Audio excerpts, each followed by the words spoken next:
Good morning, students. We are discussing these topics: phrase, sentence, clause. What is a phrase? Different kinds of phrases. What is a sentence? We've started the discussion of studying sentences. A phrase is a group of words which gives meaning but not complete meaning. Is a phrase. A group of words which has its own meaning but not complete meaning. That is a phrase. A sentence has also got the same definition with a slight change. A sentence also has a group of words which gives complete meaning, which makes complete sense,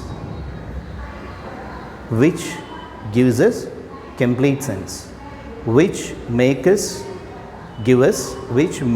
understand the complete sense of the sentence, complete sense of the group of words. This is very, very important. And the second point that is related to sentences, it should be in a structure. It should have a structure. What is the structure? The structure is a sentence should definitely have. A sentence should definitely have a subject and a verb. This is compulsory. A subject and a verb. There is no such pattern for this phrase. A phrase need not have a subject or a verb. It could have anything. But whereas a sentence, if you want to say something to be a sentence, it should have a subject and a verb. And the rest of the portion, object or phrase, may be there, may not be there, that doesn't matter. It should definitely have a subject and a verb. This is what we are discussing. Now we shall see different kinds of sentences. How many kinds of sentences are? Remember, boys and girls, to understand the next level grammar, this is the very, very basic grammar that you have to understand very clearly and in a detailed manner, in a very clear picture. You should have a clear picture. What is a phrase? What is a sentence? What kind of sentence is given? Then you will be able to solve many problems. You will be able to write many answers of your grammar. You want to understand the grammar, whatever it is. It is could be active, passive voice, direct, indirect speech, if clauses, whatever it is. Everything depends on, everything will be made clear to you if you are very thorough with the concept of phrase, sentence and clause. That makes you understand every grammar detail in a neat and clear manner. Okay, we shall see what a sentence is. We have seen already what a sentence is. Now we shall see the classification of sentences. How many kinds of sentences are there? Sentences.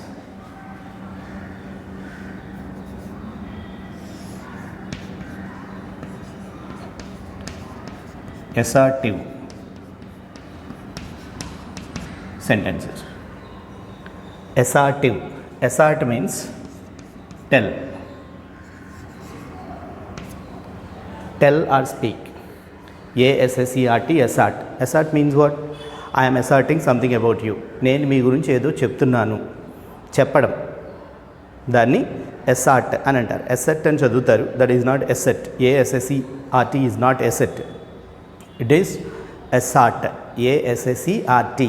assert. Long pronunciation. సా తర్వాత కొద్దిగా దాన్ని సాగదీసినట్టుగా చదవాలి. Okay, expanded ఫామ్లో చదవాలి. assertive, not assertive. If you say assertive, that is a wrong pronunciation. You have to pronounce it assertive. Assertive. R is silent. assertive కాదు. రా sound అనేది pronounce చేయకూడదు ఈ కేసులో. assertive. assertive. That's it. assertive. Assertive. That's the pronunciation of this word. Assertive sentence. What is an assertive sentence? A sentence which tells about a person or thing or anything is an assertive sentence. Simply remember, మీరు definitions మీకు చాలా long and లెంగ్తీగా థియరిటికల్గా మనం భయపెట్టేలా ఉంటాయి, అవన్నీ అక్కర్లేదు. మీరు simple గుర్తుపెట్టుకోండి. assertive అంటే to tell something about anything. దేని గురించి అయినా ఎవరి గురించి అయినా ఏదైనా విషయం చెప్పడం. That is an assertive sentence. I am a teacher, you are a boy, you are a girl, this is a classroom, this is a blackboard. Be it positive or negative. Okay, I am a boy is an assertive sentence. I am not a girl is an assertive sentence. నేను ఒక అబ్బాయిని, అదొక assertive sentence. నేను ఒక అమ్మాయిని కాదు, అదొక assertive sentence. This is a classroom is an assertive sentence. This is not a ground is an assertive sentence. This is a blackboard is an assertive sentence. This is not a green board is an assertive sentence. Be it positive or negative. Positive అయినా negative అయినా దీని గురించి ఒక విషయాన్ని చెప్తుంది. That is an assertive sentence. Okay, positive అయినా negative అయినా నా గురించి నేను ఒక విషయాన్ని చెప్తున్నాను, ఒక సెంటెన్స్లో చెప్తున్నాను. ఒక సెంటెన్స్ నా గురించి ఒక విషయాన్ని చెప్తుంది. I am a teacher, I teach English, I spoke 2 sentences. నేను 2 sentences మాట్లాడాను చూడండి. I am a teacher, I am a teacher. First observe, it has the structure of subject and verb. C,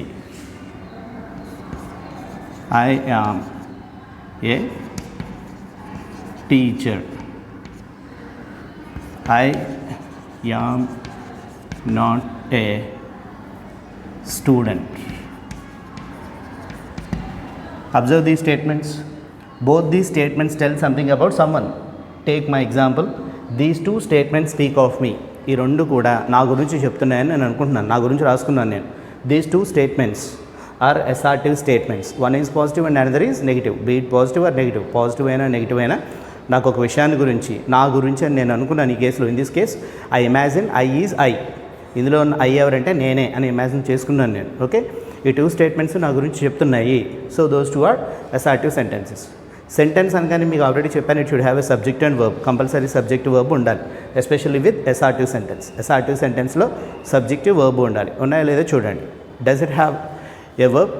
yes, here am అనేది verb, ఇక్కడ కూడా am అనేది verb. మీకు helping verbs, main verbs అనే concept చెప్పాను గుర్తుందా? Helping verbs and main verbs అనే concept చెప్పాను గుర్తుందా? Actually am is a helping verb, but here in this case this is not helping verb as there is no main verb. ఇంకొక verb లేదు కాబట్టి am here acts as main verb. ఇక్కడ am అనేది ఎలా act చేస్తుంది? It behaves as main verb. ఈ సెంటెన్స్లో ఇదే మెయిన్ వర్బ్. ఓకేనా? So it has got verb, it has got verb. Second స్టేట్మెంట్లో కూడా చూడండి, not is not a verb, it is N adverb. మీకు ఆల్రెడీ ఇంతకుముందు ప్రీవియస్ క్లాసెస్లో చెప్పే ఉంటాను, మళ్ళీ చెప్తున్నాను. All negative words are not, no, neither, scarcely, hardly, rarely, seldom, seldom, seldom. All these words indicate no, not అని చెప్తాయి. కాదు, లేదు, కుదరదు ఇలాంటి అర్థాన్ని ఇస్తాయి ఈ వర్డ్స్ అని. నో కుదరదు, కాదు అని చెప్తాం. నాట్ కాదు అని చెప్తాం. నెయిదర్ అది కాదు ఇది కాదు అని చెప్పడానికి యూస్ చేస్తాం. స్కేర్స్లీ, హార్డ్లీ, రేర్లీ, సెల్డమ్ ఈ 4 words కూడా ఇంకా కాదు, ఇంకా కుదరదు, లేదు ఇలాంటి మీనింగే ఇస్తాయి ఆ 4 కూడా. all the negative words are adverbs. Got it? This is very, very important point. Remember that. So hence not is not a verb, it's an adverb. So ఈ స్టేట్మెంట్లో కూడా ఒకటే verb ఉంది, yam.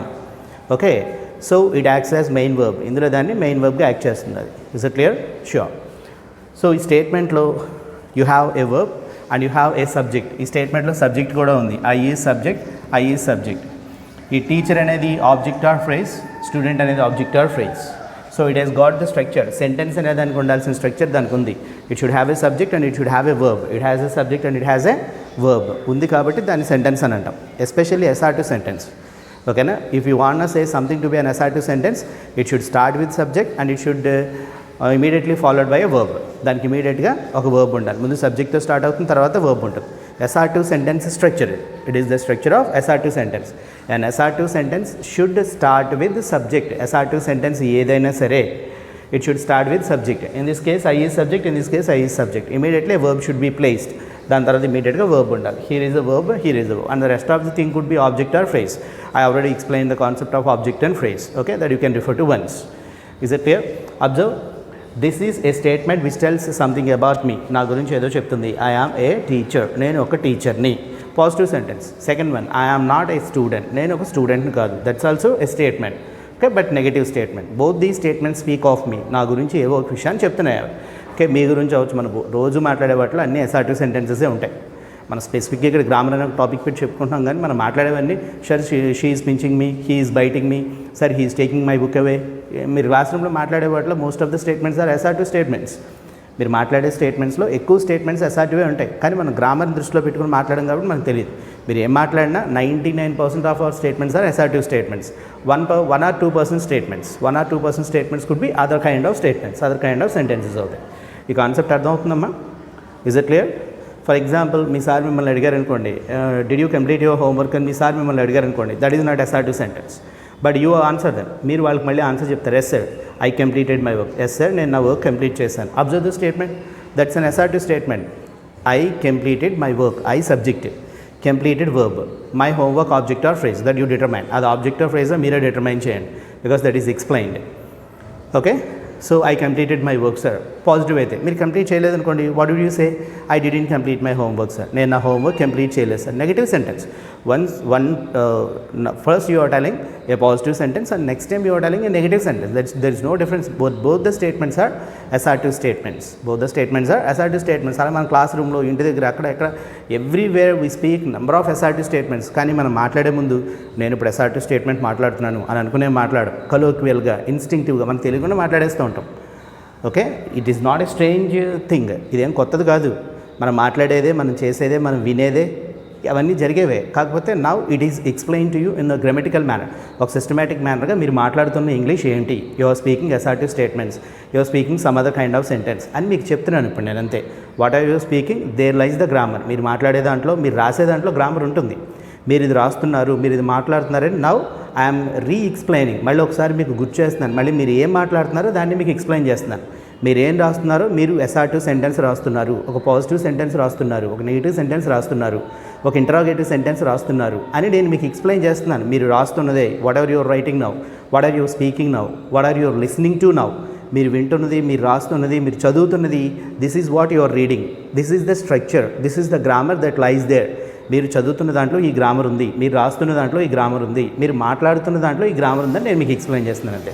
It is nothing new, it is not a new concept. ఇది కొత్త concept ఏం కాదు. అది మీరు మాట్లాడుతున్నప్పుడు, ఓహో I'm talking, I'm speaking an assertive sentence, I'm speaking an interrogative sentence అనేది మీరు ఒకసారి అబ్జర్వ్ చేస్తే మీకే అర్థమవుతుంది. అది అర్థమైందమ్మా నేను చెప్పింది మీకు అందరికీ? So assertive means which tell something about anything, any person, any place is an assertive sentence. Okay, and these two are examples, a few examples, and it could be in a positive sentence, it could be a positive sentence or a negative sentence. See, this is positive sentence, this is negative sentence, this is a positive sentence and this is a negative sentence. Okay, assertive sentence. An assertive sentence starts with, it should definitely start with subject and then verb and then object or phrase. It is the structure of this assertive sentence. This is the positive structure, positive sentence structure. If it is negative, you have to add not, and sometimes it changes. Negative sentence ki structure change avutundi, that we shall see. This is the basic structure. It should start with subject and then there should be a verb and then there can be objective or phrase. Unte undachchu lekapothe ledu. Objective or phrase anedi daniki unte undachchu lekapothe ledu. This is the structure of assertive sentence. Okay, now let us see the second kind of sentence, interrogatives. interrogative, interrogative sentences. You all know what are interrogative sentences. Interrogative ante questions amma, nothing. మనకు అందరికీ తెలిసిందే. Interrogatives means questions. It has a symbol. ఈ symbol తెలుసు కదా మీకు, question mark symbol. ఈ symbol ఉంటే అది ఇంటరోగేటివ్ సెంటెన్స్ అని అర్థం. An interrogative sentence has this symbol. Okay, what is an interrogative sentence? A simple, a question is an interrogative sentence. మీరు వినలేదా? మీరు అడగరా మీ ఫ్రెండ్ని, మీ టీచర్ని అడగరా, ఇంట్లో మాట్లాడుకోరా మీరు? This is nothing new. నేను అదే చెప్తున్నాను. ఇంటరోగేటివ్ అంటే సెంటెన్స్ అంటే స్పెసిఫిక్గా వెనక్కలేదు. All questions, whatever you speak, whatever you ask, మీరు మీ మాటలు అడిగేదే. Did you come to school yesterday? ఎరా నువ్వు మీ ఫ్రెండ్ అడుగుతారు కదా, why didn't you come to school yesterday రా? ఎరా నువ్వు నేను స్కూల్కి ఎందుకు రాలేదని మీ ఫ్రెండ్ అడుగుతారు కదా. What have you done?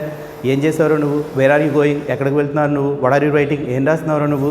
Why are not listening to my class? నా class వినట్లేదేంట్రా?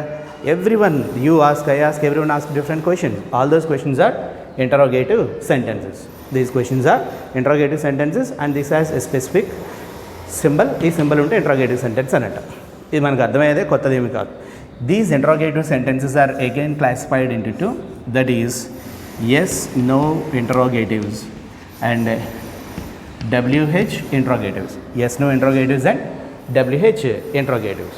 Yes, no interrogatives and WH interrogatives. Okay, what are yes no interrogatives? See, in both the cases this is the symbol that is used. Even in yes no interrogatives or WH interrogatives, this is the symbol. Question mark is the symbol. An yes no interrogative has got this symbol, a WH interrogative has also got this symbol. Yes no interrogative gana WH interrogative gana ide symbol untundi. Question e kada, any statement is a question. This is a question, this is a question. It has got this symbol, it has got this symbol. Both the statements will have same symbol.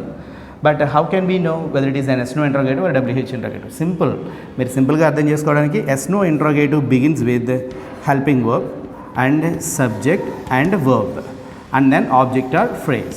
This is the structure of yes/no interrogative. An yes/no interrogative starts with helping verb. Helping verb ana concept gurtunda? The other day I explained you. Yam, is, are, was, were. Have, has, had. Do, does, did.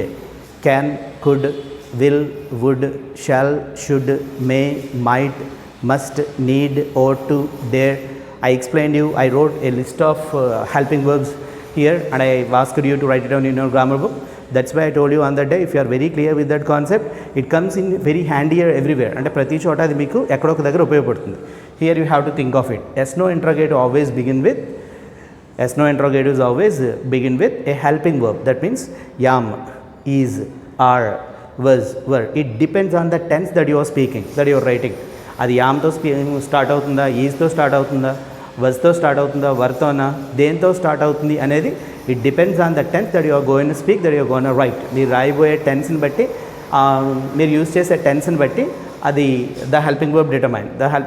The helping verb will be determine. Helping వర్బ్ని మీరు determine చేస్తారు.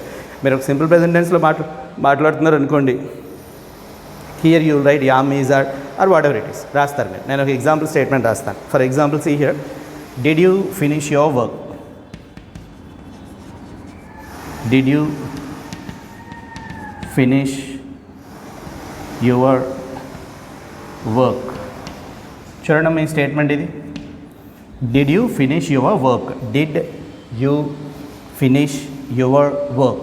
Did you finish your work? Observe this statement. This is an interrogative. It is clear because it has got this symbol. And then determine whether it is yes/no interrogative or WH interrogative. Did is a helping verb and then subject and then verb. See, it has got this structure and the rest of the thing could be anything, object or phrase, that doesn't matter. Object unda, phrase undane tarvata determine cheyochu. First it has got the structure, it is in the structure or not. ఇది స్ట్రక్చర్లో ఉందా లేదా దాన్ని determine చేయండి. స్ట్రక్చర్లో ఉందా లేదా ఇది, it starts with a helping verb. ఇది ఒక హెల్పింగ్ వర్బ్తో స్టార్ట్ అవుతుంది. Okay, and then a subject follows, subject వస్తుంది, దాని తర్వాత మెయిన్ వర్బ్ అనేది వస్తుంది. So it is in the structure, it is in the yes/no interrogative structure. It is an interrogative, it is in the yes/no interrogative structure. Hence it is an yes/no interrogative అని చెప్తాము. That's it, simple. ఇలాంటి మీరు రోజు గోల్డ్ మాట్లాడతారు. Can you give me your pen, can you give me your pen, can helping verb, you subject, give verb, అయిపోయింది. Helping verb subject to main verb, helping verb subject verb, helping verb subject can, helping verb, you subject, give verb, helping verb subject verb. It's in yes/no interrogative structure. ఆ స్ట్రక్చర్లో ఉంది అంతే. మనకు తెలియకుండానే మనం చాలా విషయాలు గ్రామటికల్గా మాట్లాడుతాం, గ్రామటికల్గా రాసేస్తుంటాం. But we don't observe grammar. మనకేంటంటే గ్రామర్ అని హెడ్డింగ్ పెడితేనే గ్రామర్. ఇక్కడ నేను గ్రామర్ అని హెడ్డింగ్ పెట్టి ఇది SR2 సెంటెన్స్, ఇది yes/no interrogative సెంటెన్స్ అని చెప్తేనే మీరు దాన్ని గ్రామర్గా కన్సిడర్ చేస్తారు. కానీ మీరు మాట్లాడేది, రాసేది, చదివేది అన్నీ గ్రామటికల్గానే ఉంటాయనే విషయం మీరు అబ్జర్వ్ చేయాలి. See, grammar is there in everything. Whatever you speak, whatever you write, whatever you study.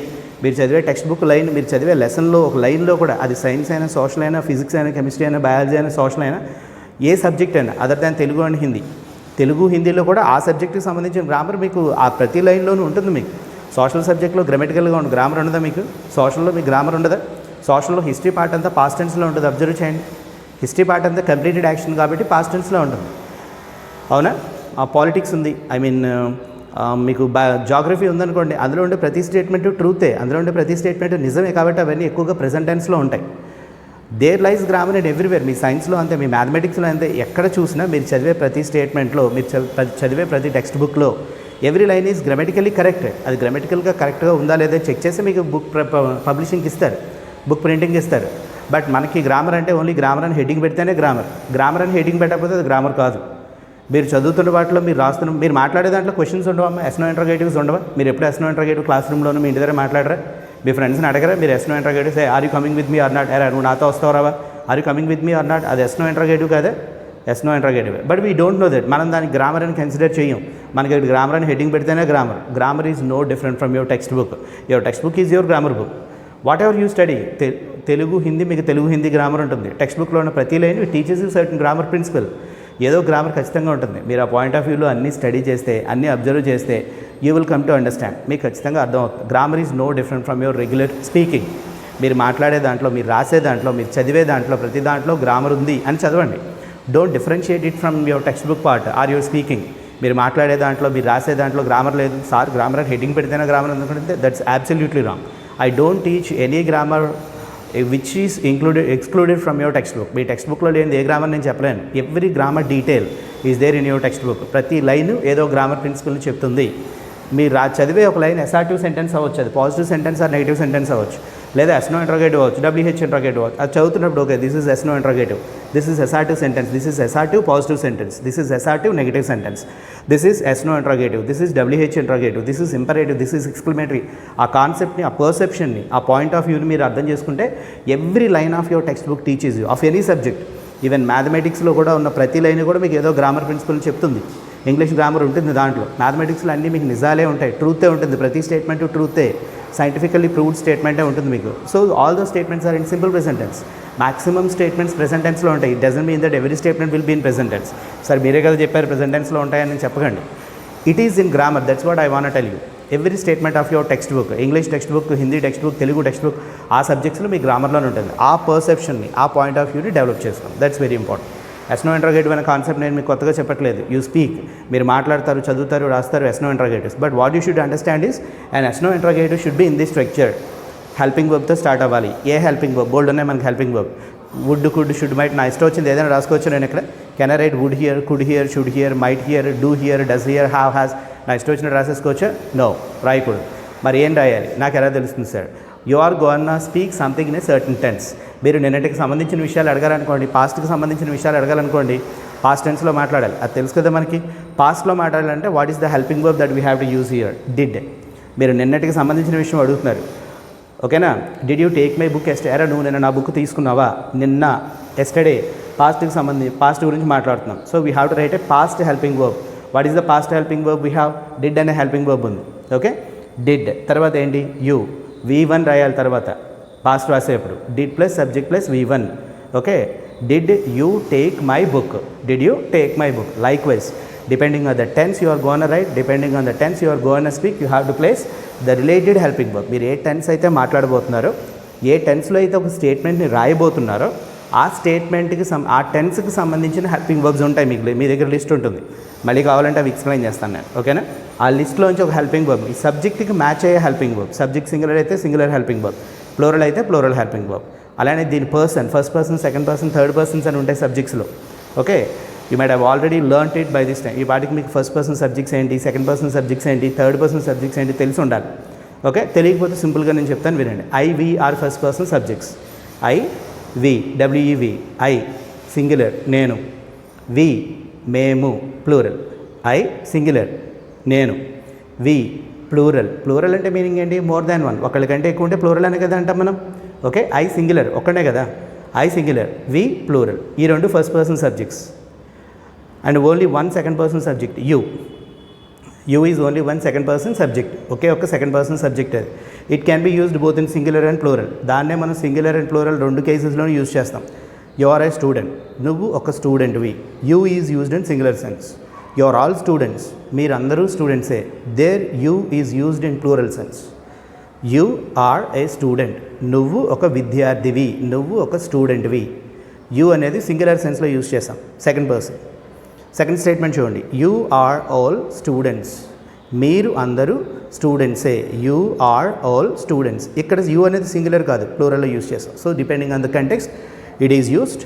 It can be taken both in singular sense and plural sense. You అనేది second person, ఒకే ఒక్క pronoun ఉంది యూలో, ఒకే ఒక్క subject ఉంది second పర్సన్లో, you అంతే. ఇంకా వేరే subjects ఏమీ లేవు. సరే, ఇంగ్లీష్ మొత్తానికి యూ అనేది ఒకటే second person subject. Yes, you alone is the only second person subject in English language. English లాంగ్వేజ్లో యూ అనే సెకండ్ పర్సన్ సబ్జెక్ట్ తప్ప ఇక వేరే సెకండ్ పర్సన్ సబ్జెక్ట్ లేనే లేదు. That is for sure. You is the only one second person subject. It can be used both in singular and plural senses. సింగులర్లోను ప్లూరల్లోను దాన్ని యూజ్ చేయొచ్చు. And next is third person subjects. What are third person subject? Excepting I, we, you. ఈ మూడు కాకుండా I, we first person, you second person. ఈ మూడు కాకుండా రిమైనింగ్ అన్ని థర్డ్ పర్సనే. రిమైనింగ్ అన్ని థర్డ్ పర్సన్ సబ్జెక్ట్సే. జనరల్గా మీకు ఏం చెప్తారంటే థర్డ్ పర్సన్ సబ్జెక్ట్స్ చెప్పమంటే హీ, షీ, ఇట్, దే, ఈ నాలుగే చెప్తారు. హీ, షీ, ఇట్, దే ఈ నాలుగే చెప్తారు. ఇందులో he, she, it singular. He అంటే అతను, షీ అంటే ఆమె, ఇట్ అంటే అది. హీ అతను, షీ ఆమె, ఇట్ అది, ఈ మూడు సింగులర్. దే ప్లూరల్, వాళ్ళు అని చెప్తాం. ఈ నాలుగే చెప్తాం మనం థర్డ్ పర్సన్ సబ్జెక్ట్స్ చెప్పమంటే. But that is not right. I, we, you ఈ మూడు కాకుండా ఐ, వి ఈ రెండు ఫస్ట్ పర్సన్, ఈ రెండే ఫస్ట్ పర్సన్, ఇంక వేరే ఫస్ట్ పర్సన్స్ లేవు. You only is the only second person. ఈ మూడు కాకుండా ఐ, వి, యూ ఈ మూడు కాకుండా రిమైనింగ్ అని థర్డ్ పర్సన్సే. For example this classroom is a third person subject. Blackboard is a third person subject. This small piece of chalk piece is a third person subject. Rajesh is a third person subject. Bench is a third person subject. Fans third person subject. Okay, whatever you see, air, pollution, population, road, bus, train, street, road, everything which is not I, V, U, are third person subjects. Avanni third person subjects avutayi. Vaatlo singular untayi, plural untayi. Likewise we have three persons: first person subjects, second person subjects and third person subjects. In first person subject there are singular and plural subjects. Second person singular and plural. Third person singular and plural. Depending on the subject person and number. Singular aithe singular helping verb, plural aithe plural helping verb. First person, second person, third person ఇదే person అయితే ఆ పర్సన్కి match అయ్యే helping వర్బ్ని రాస్తాం. ఇక్కడ ఏ person ఉంటే subject ఆ subject పర్సన్కి మ్యాచ్ అయ్యాయి. అంటే ఇక్కడ ఫస్ట్ పర్సన్ ఉంటే first person helping verb, second person third person helping verb రాస్తాం. And then we'll write main verb. We means here main. This is helping verb. Here we should write main verb. And then object we'll have to write it down. This is yes/no interrogative structure. I wrote one statement. Did you finish your work? Nee work nu finish chesava. What do you say? Yes, I finished my work, sir. No, I didn't finish my work, sir. Adega cheptaru meer. See, observe your answer start with either yes or no. ఇందులో నేను question అడిగినప్పుడు మీ answer దేంతో start అవుతుంది? Yes అని కానీ no అని కానీ స్టార్ట్ అవుతుంది. Hence these are called yes/no interrogatives. అందుకే వీటిని ఏమంటామంటే yes/no interrogatives అని అంటాం మనం. అర్థమైందా? Why are they called yes/no interrogative అంటే because your answer when you ask a question in this structure in this format your answer starts with either yes or no. మీ ఆన్సర్ని ఎస్ అనే దాంతో కానీ నో అంతో కానీ మనం స్టార్ట్ చేస్తాం. Do you understand it? అర్థమైందమ్మా మీకు అందరికీ? Is it clear to you all? ఇది yes/no interrogative structure. You can write a few more examples. And the next one is WH interrogative. It does. Can you tell me some WH interrogatives? మీకు తెలిసిన WH words ఏమైనా గుర్తున్నాయా మీకు? WH words ఏమైనా idea ఉన్నాయా అసలు మీకు? These are the WH words. Have you got any idea of WH words? గుర్తున్నాయా? ఒకసారి ఆలోచించిన WH words అంటే ఎస్ వాట్, WH అంటే what, WH which, WHICH which, when, WHEN when, where, WHERE where, why, WHY why. All these are who, whom, whose. All these are WH words. You might have remembered a few more. And there is one word which has got exception. Inkokati undi. HOW how is also considered a WH word. Dantlo beginning lo W undadu. HOW how. HOW how. Dantlo beginning lo W undadu. But it is considered a WH word. A question which starts with any one of these WH words is called a WH interrogative. ఈ WH వర్డ్స్తో start అయ్యేదని WH interrogative అంటారు. Simple, it has got the same structure. దీనికి ఉన్న స్ట్రక్చరే same ఉంటుంది, కాకపోతే ఒక స్లైట్ డిఫరెన్స్ ఉంటుంది. It starts with WH word and then helping verb and then subject and then main verb and then object or phrase. Nothing different. చూడండి, ఇక్కడ వరకు కామన్, ఇక్కడ వరకు ఎక్కడ ఏది ఉందో ఇక్కడ కూడా అదే ఉంటుంది. It starts with helping verb. ఈ WH వర్డ్ క్లోజ్ చేసి చూడండి. Helping verb, subject, main verb, object or phrase. Just the WH word adds. Just the WH word is added. That becomes WH interrogative. For example, ఇదే statement రాయండి. Why did you finish your homework? Why did you finish your work? There is no difference, only this WH word is added. నువ్వు ఎందుకు finish చేసావు? Did you finish your work? నీ work పూర్తి చేసావా, finish చేసావా? That is the question here. What is the question here? Why did you finish your work? ఎందుకు పూర్తి చేసావు? There is no difference if you observe clearly. మీరు క్లియర్గా observe చేస్తే దీంట్లో పెద్దగా డిఫరెన్స్ ఏమి ఉండదు. ఇక్కడ WH వర్డ్ ఉండదు, ఇక్కడ WH వర్డ్ ఉంటుంది. Of course the sentence sense changes, sentence meaning అయితే మారుతుంది. But the only difference is this, adding WH word. You can turn and yes/no interrogative to WH yes/no interrogative చేయడం easy.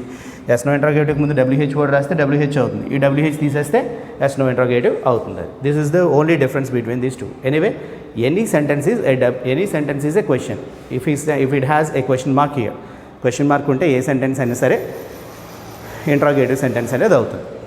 అర్థమైందమ్మా ఇది? So observe these concepts. ఒకసారి ఈ కాన్సెప్ట్స్ని క్లియర్గా మీరు డీటెయిల్గా అబ్జర్వ్ చేయండి. Then you will be able to understand it. క్లియర్గా అర్థమవుతాయి. చూడండి ఒకసారి.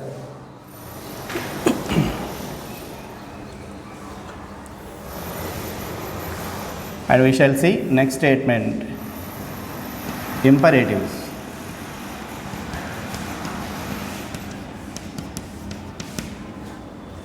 Imperative statements. Imperative statements means, what are imperative statements? Orders, commands, requests, advice, suggestions, etc. These are imperative sentences. Orders, any order, any command, any request, any advice, ADVACE advice అంటే సలహా అని అర్థం. Any suggestion అన్న సలహా అనే అర్థం. Any one of these, ఇవే కాదు ఇంకా కొన్ని ఉంటాయి, that you will come to understand. ఇవేవైనా సరే ఎంపరేటివ్ స్టేట్మెంట్సే అవుతాయి. వీటిని ఐడెంటిఫై చేయడానికి ఒక షార్ట్ కట్ ఏంటంటే, usually they begin with verb. Usually they begin with verb. This is the only way. See, observe this statement. Do your work. It has got the punctuation mark full stop. దానికి punctuation mark full stop ఉంటుంది. Observe this statement. Do your work. Do is the verb. It could be an order or a command or an advice or suggestion or an instruction. You can take this anyway. మీరు దీన్ని ఎలా అయినా తీసుకోవచ్చు. Order, command, request, advice, suggestion, మీరు దీన్ని ఎలా అయినా సరే you can take it for granted. ఎలా అయినా సరే మీరు దాన్ని తీసుకోవచ్చు. There is no worry in it. దాంట్లో మీకు ఎలాంటి కన్ఫ్యూషన్ కానీ ఏది కానీ ఉండదు మీకు అది. Okay, an imperative sentence is nothing but an order or a command or a request or an advice or a suggestion or an instruction or a warning. It could be an instruction or it could be a warning. అదొక instruction అవ్వచ్చు, లేకపోతే warning అయినా సరే అవ్వచ్చు. Instruction అవ్వచ్చు లేదా warning అయినా సరే అవ్వచ్చు. The blind way, the easy way to understand an imperative sentence is usually it begins. Usually it begins. That doesn't mean every time it begins with verb. ప్రతిసారి ఇంకా verb తోటి బిగిన్ అవుతుంది అన్నారు కదా sir. Mostly it begins with verb అనే దాంతో begin అవుతుంది. ఇది కూడా పాజిటివ్ స్టేట్మెంట్, నెగిటివ్ స్టేట్మెంట్ రెండు ఉంటాయి. ఇక్కడ రాసే ప్రతిదీ పాజిటివ్, నెగిటివ్ రెండు ఉంటాయి. ఎస్ఆర్టీవ్లో ఎలా పాజిటివ్, నెగిటివ్ ఉన్నాయో, ఎస్నో ఇంట్రోగేటివ్, WH ఇంట్రోగేటివ్స్లో కూడా పాజిటివ్ అండ్ నెగిటివ్ ఉంటాయి. ఈ రెండు పాజిటివే రాశాను. ఓకే, ఇప్పుడు ఇక్కడ did you not finish your homework, ఇక్కడ నాట్ రాస్తే నెగిటివ్ అవుతుంది. వై డిడ్ యూ నాట్ అని ఇక్కడ నాట్ రాస్తే నెగిటివ్ అవుతుంది. అలానే డోంట్ డూ యువర్ వర్క్ అని రాస్తే నెగిటివ్ అవుతుంది. ఈ పాజిటివ్, నెగిటివ్ అనేది ప్రతి దాంట్లోనే ఉంటాయి. This is imperative sentence. And the last one is exclamatory sentence. Last one is exclamatory sentence, which has this, the easy way to identify this sentence is this symbol, exclamation symbol. If a sentence has got this symbol, that is exclamatory sentence. What is an exclamation? Sudden expression, sudden feeling ni, sudden expression ni exclamation అని అంటాం. ఆశ్చర్యపడ్డం. మీరు చీకట్లో ఉన్నారు, సడన్గా ఎవరో మీ మీద చేయి వేశారు, ఇలా భయపడతారు కదా. ఆ ఫీల్ని ఇండికేట్ చేసేదని వావ్ అని అంటాం మనం. దాన్ని ఎక్స్క్లమేషన్ అని అంటాం. Here we have got certain explanations. I1 చూడండి, OHO is an exclamation. OH అనే దాన్ని ఎక్స్క్లమేషన్ అని అంటాం మనం. అర్థమైందా? I will give a detail explanation in next video.